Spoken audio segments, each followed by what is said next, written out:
everyone, Grandmaster LT here, bringing you another build and tune. We're going to be looking at the Shelby Daytona. It is a pretty cool muscle car, and it is a B-class car. And let's take a look. First, let's go into the conversion, the engine swap. We have it at stock. Drivetrain is also at stock. The aspiration conversion is at stock. The aero and appearance. Front bumper, we went with the race front bumper. The rear wing, we also went with the race rear wing. For the tires and rims, tire compound, we went with the street tire compound. The front tire width, we went with the 225 45R17. For the rear tire width, we went with the 345 40R17. For the rim style, I believe we went with the multi-piece rim style. Yeah, this one right here, the GTR, the Mono Italy. Again, this is really your preference. And then we went with the front rim size. We went with the 225 45R17. And the rear rim size, the 345 40R17. Alright, let's go into drivetrain. Clutch is stock. Transmission is a race. Got the driveline. We went with the sport driveline. Essentially, this is probably going to be the last thing I change. I believe I probably had, yeah, one extra PI point.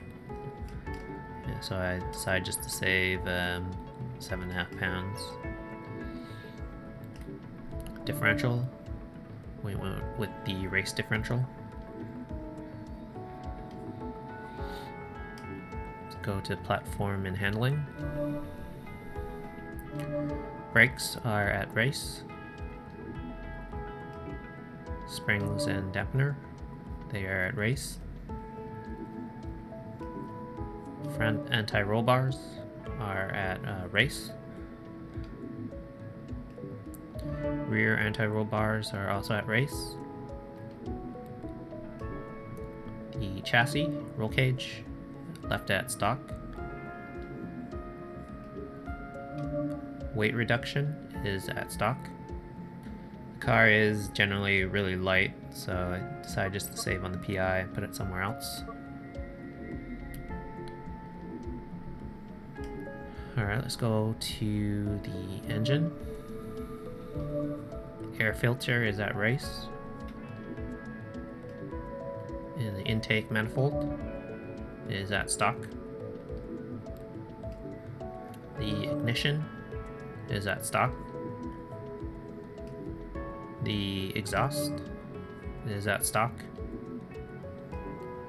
The valves are at stock.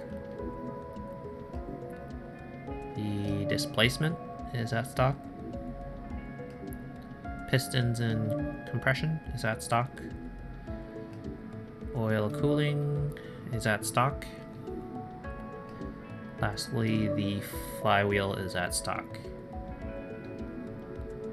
Alright, so before we get into the actual tune, let's just quickly look at the stats. If you take a look at the right side, the speed is 6.4, the handling 5.3, acceleration 8.4, the launch is 8.6, and the braking is 5.5.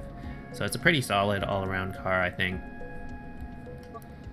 Just looking at the some benchmarks. Tops out at 167. It's pretty decent lateral G's, 1.23 for 60 miles an hour, 120 miles an hour, 128. And if you look at the actual the power, 400 horsepower, 350 torque, you can see that the weight, 2,200 pounds, is pretty light for a car this powerful. And yeah, it is obviously a rear-wheel drive car. So let's just go into the tune now. So for the tire pressures, the front and rear, I went with 28.5. Testing out sort of the car, the PSI kind of ended up after a few laps, I believe, just a little over 33, which is, I think, pretty good. We've got our gears. The final drive is at 3.96. First gear 2.89. Second gear 1.99. Third gear 1.49. Fourth gear 1.16. Fifth gear is 0.94, and the sixth gear is 0.78. I don't think I made any changes on this. You're gonna probably be on second gear on the sharp hairpin turns, and for the intermediate turns you'll probably be in third gear. You'll probably be on the fourth and fifth on the straightaways. But yeah, I thought the gearing worked pretty well for me. The alignment, the camber, the front is negative 3.0. The rear is negative 2.5. I went with toe out at 0.1. And I went all the way with the front caster at 7.0. The anti-roll bars in the front went with 14.86. The rear at 10.71. The springs, the front 3.03.1. For the rear 2.68.6. And the ride height, I pretty much lowered it all the way down. Okay, let's take a look at the damping. Rebound stiffness, the front is 8.9. The rear is 8.7. I really did drop down the bump stiffness. It went 2.0 for the front and 1.9 in the rear. The aero, the front went with 94 pounds and the rear at 185 pounds. So they're both, yeah, you can see the rear is a little bit more, 185 pounds. So it has pretty good grip. We have the braking balance. This section is probably your preference. I went with 53 pounds to the front. Sorry, 53% at the front. And the braking force, I normally go with like a 105, but I found I needed just a little bit more braking force. I went with 110%. And the differential, the acceleration, I went with 10%, and the deceleration at 30%. So in the description I did put a sort of list of tracks I think this car would be good at.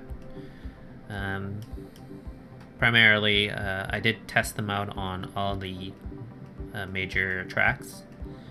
This car I think will do really well on any type of straightaways.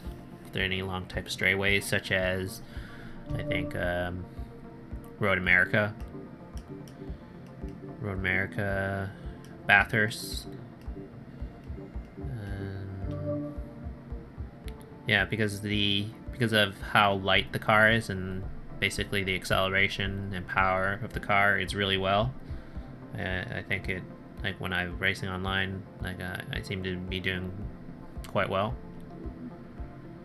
The problems, I think, the problem tracks are pretty much if there's a lot of turns, you're gonna probably struggle a little bit.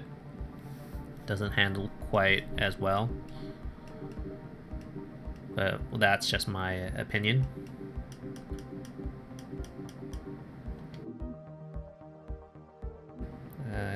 Let me know what you guys think of the tin build. As I said, I've been kind of playing it for this car for the last few weeks online. I've been doing quite well, actually. I still use my my GTR build on certain tracks, but I find this this car does perform better at some tracks, because I find on the tracks with long straightaways there are my GTR does get overpowered sometimes. So if there's less turns and more straightaways, this car is, I think, my go-to car now. I'll probably have another build for you guys later with this Shelby car, and it's going to be for those 2 Le Mans cars, so 2 long straightaways. I also had some really good success with that other build. I believe the car topped out at 197 and it handled pretty well, so yeah, you guys check that out a little bit later. If you guys have any questions or comments, please let me know. If you haven't already done so, please like and subscribe.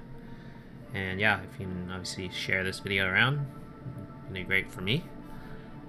And yeah, I'll catch you guys later. Conversion. So this is a B-class car.